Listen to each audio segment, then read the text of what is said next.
आदाब, आप देख रहे हैं सिटी न्यूज 24। सिटी न्यूज 24 से मैं रजा जाफरी। आइए देखते हैं आज की मुख्य खबरें। नाम बताइए अपना। मेरा नाम मोहम्मद अरबाज है और मैं यूपी रामपुर से फिलहाल मैं दिल्ली में रहता हूँ। जैसे कि एक आप अच्छे यूट्यूबर हैं, तो ये आपको यूट्यूबर बनने का शौक कहाँ से चढ़ा?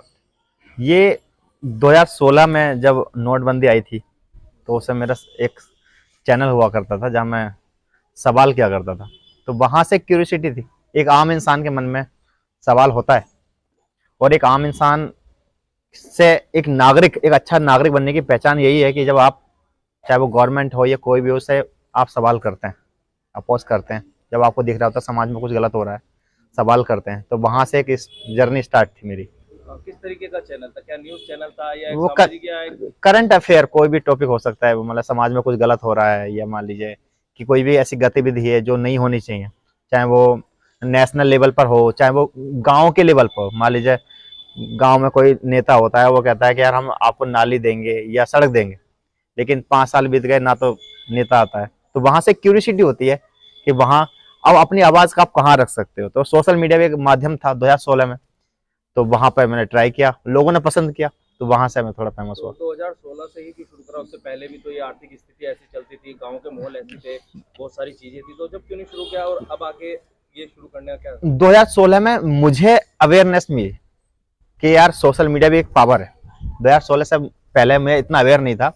और अगर आप रैंडमली देखोगे 2016 से पहले नेट हमारे पास उस अवेलेबल नहीं था। जैसे आप देखोगे तो जियो का भी अगर आसपास देखोगे तो 2016 के आसपास का ही होगा, 17-18 में ही होगा, जब अंबानी जी ने जो जियो सिम हमें दे दी। तो नेट से हमें जो है काफी मात्रा मिल गई, काफी एक्सेस मिल गया। जो पहले नेट हुआ करता था कि यार 200 रुपये में आपको 1 GB मिल रहा है या 2 GB मिल रहा है, फिर वो पूरा मंथ के लिए हो गया। तो ये कहते हैं ना कि जब जागो जब सवेरा है। तो जब 2016 में एक समझ में आया कि यार चलो ठीक है अब स्टार्ट करना चाहिए, तो स्टार्ट किया। अरबाज जी, स्ट्रगल किस तरह का आपने किया है? सुना है कि आपने ये इतने बड़े ब्लॉगर आप बने, मिलियन से ऊपर आपके फॉलोवर हैं और बहुत अच्छा आप कार्य कर रहे हैं यूट्यूब पर जी। तो आप एक स्ट्रगल टाइम कैसा रहा है? स्ट्रगल ऐसा रहा है भाई जब 2015 में जब मैं दिल्ली आया था तो मेरे फादर तो नहीं थे, उनको अल्सर था, तो वो डेथ हो गई थी। तो होता है कि जब आप गांव से निकल कर आते हो तो आपकी एक कंडीशन ऐसी होती है कि आपके पर एक साया नहीं होता है। और दिल्ली वाली जगह में जहाँ पर क्वालिफिकेशन आपको कोई खास नहीं है, कोई आपने डिग्री नहीं की है, उसके बाद जॉब करना और प्राइवेट सेक्टर में आप 8-10 हज़ार रुपये, और वो भी इतना आसान नहीं था।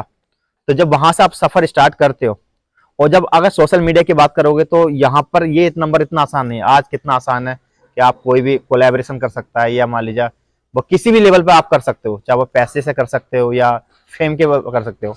लेकिन अगर आप पीछे जाओगे तो 2015-16 में ये चीजें इतनी नहीं थी। तो ये था कि बोलना है। अभी जैसे अभी कोई भी बात बोलते हैं वो वायरल चली जाती है, ट्रेंडिंग में चली जाती है, लेकिन पहले ऐसा नहीं था। 2016 में ऐसा नहीं था कि लोगों को बस जाना पड़ता था क्या चैनल को सब्सक्राइब कर लो, और लोग सब्सक्राइब करते थे, उसके बाद वो अनसब्सक्राइब कर देते थे। तो वो स्ट्रगल तो रहा है। आपका जो कंटेंट रहा है, हाँ, आपका कंटेंट भी दीन इस्लाम को लेके, कुरान शरीफ को लेके बहुत जगहों पे आप जाते हैं, वहाँ पे वो आप कुरान शरीफ की कुछ जो चीजें हैं कुरान शरीफ के अंदर वो आप लोगों को दिखाते हैं। तो क्या सोच के आपने ये कंटेंट बनाया? क्या आपका एक सोच थी इसके पीछे? ये एक्चुअली जब आप किताब पढ़ते हो तो क्यूरियोसिटी होती है जानने की कि दुनिया कैसी है। जैसे मैं कह रहा था कि एक मीडिया है, नेशनल मीडिया, वो आपको कुछ एक इमेज दिखा रहा है, वो रियल नहीं है। मेरा मकसद था कि यार मैं दुनिया को एक अलग इमेज दिखाऊं। जैसा आपने कहा कुरान, तो ये जानकारी तो सही है लेकिन पूरी जानकारी नहीं है। दुनिया का सबसे रिचेस्ट टेम्पल जो है वो तिरुवनंतपुरम में है, वो मैंने कवर किया है, मैं वहां गया हूँ।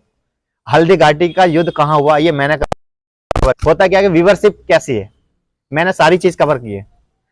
रानी लक्ष्मीबाई का जो तुम्हारे झांसी में किला है वो मैंने कवर किया है।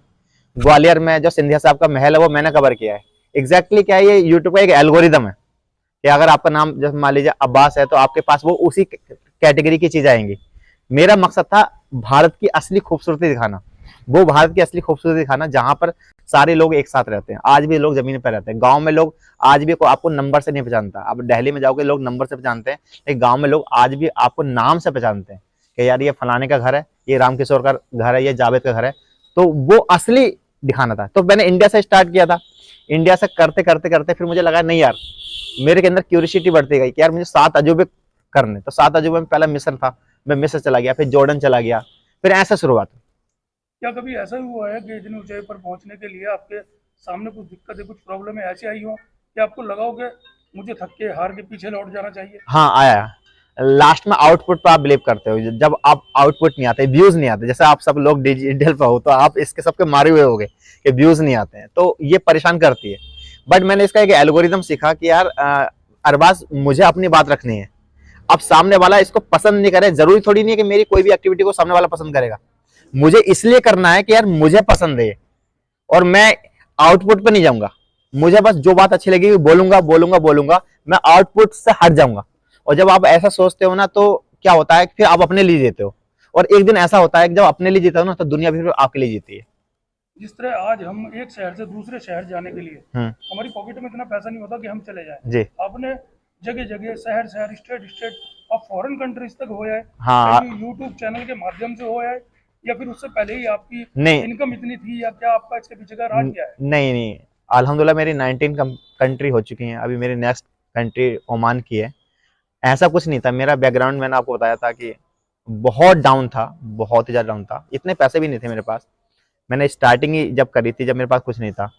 सारा खेल व्यूअरशिप का। मेरी स्टोरीज अच्छी मिलियंस में जाते हैं। अगर आप देखोगे तो जो अरबाज ब्लॉग चैनल है, वहाँ पर मेरे जो हैं 21 करोड़ व्यूज़ हो चुके हैं, जो एक बहुत अच्छा नंबर है। मतलब ये इतना आसान नंबर होता नहीं है, बहुत बड़ा नंबर है।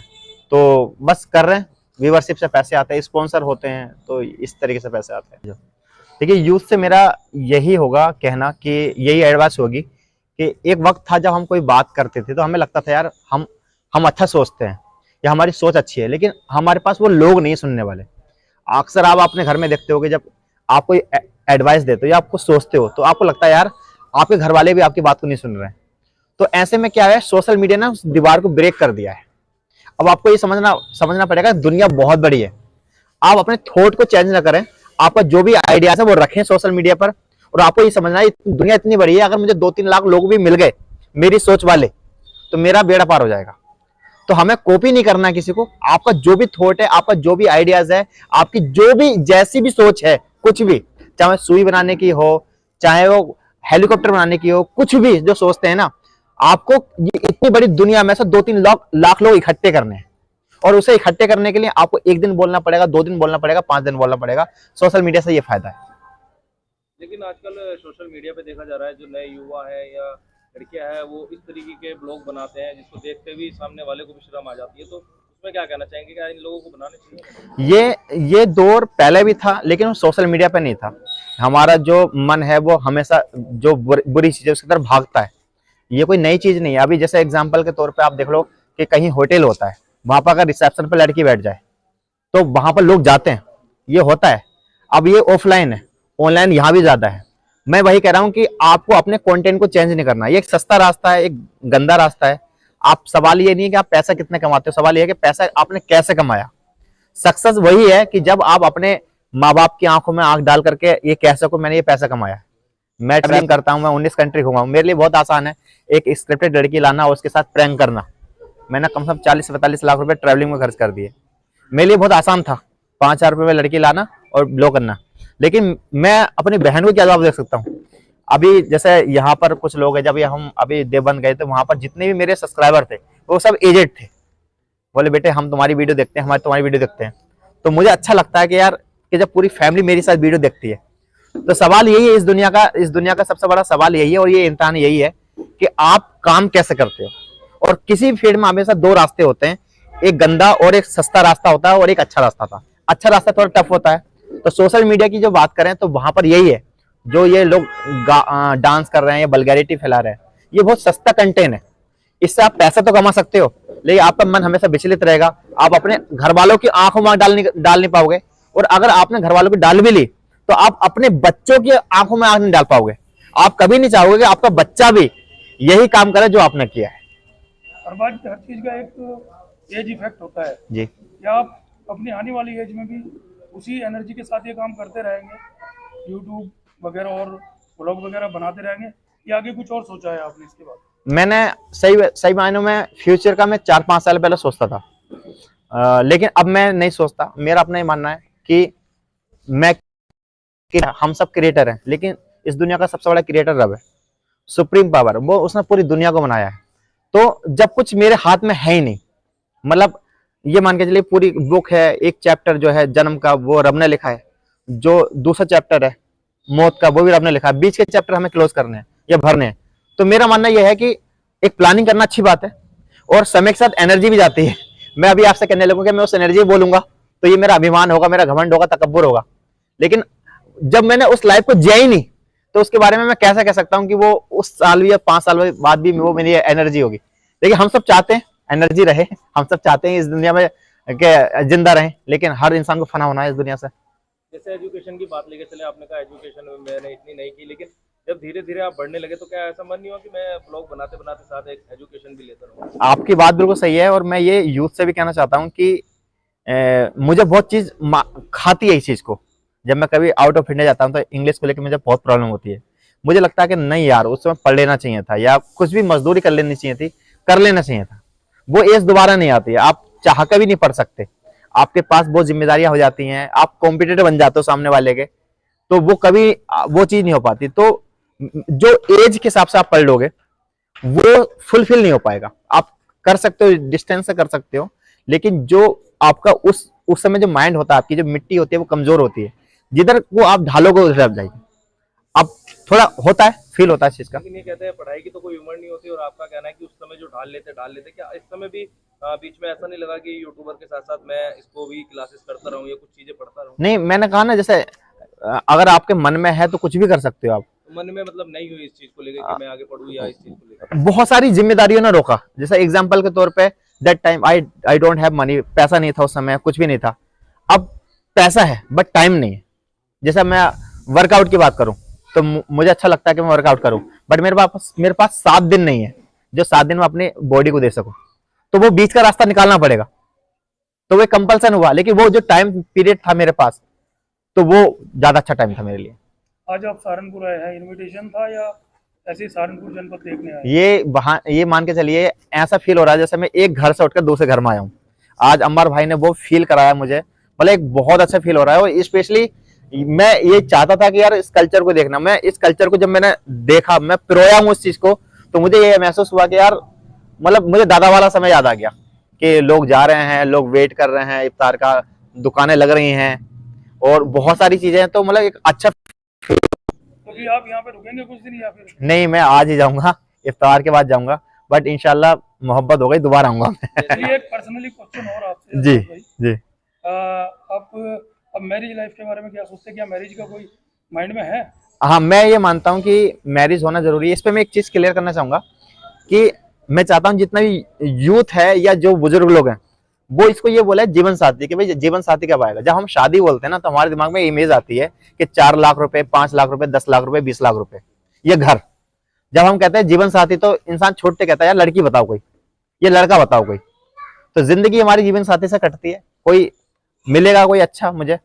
और ऐसा कोई प्लानिंग नहीं है कि 2 साल नहीं करनी, 3 साल नहीं करनी। मुझे अगर 2 महीने में कोई ऐसा लगा कि यार मुझे करनी है तो मैं कर लूंगा, 3 महीने में करनी है कर लूंगा, मतलब ऐसा कोई फिक्स नहीं। जैसे सहारनपुर पहुंचे हैं, क्या ऐसा नहीं लगता कि मैं सहारनपुर इतने नजदीक आ गया हूँ कि अपने गांव घूमता हूँ, क्या ऐसा फील नहीं हो रहा है या मन नहीं है गाँव में? बिल्कुल आप सही कह रहे हैं, बिल्कुल फील हो रहा है। मतलब वो एक मैं कह रहा हूँ दादा वाली चीज याद आ रही है। जब हम दादा थे घर में, अब तो दादा भी नहीं है।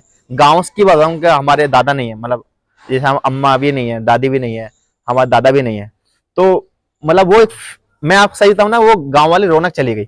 आज से 15 साल पहले या 10 साल पहले जब हम छोड़ा होगा गाँव, तो वहां पर भीड़ इकट्ठी होती थी और मन करता था यार यहाँ आएंगे, पैसा कमाएंगे तो यहाँ आएंगे। जब मैं सब कुछ इकट्ठा हुआ, जब मैं दोबारा गया तो वो भीड़ नहीं थी, सब लोग अपने अपने कामों में बिजी हैं। ऐसा लगता था उजड़ा उजड़ा। दिन भर की ताजा खबर देखने के लिए हमारे चैनल को लाइक करें, सब्सक्राइब करें, बेल आइकन को प्रेस करें।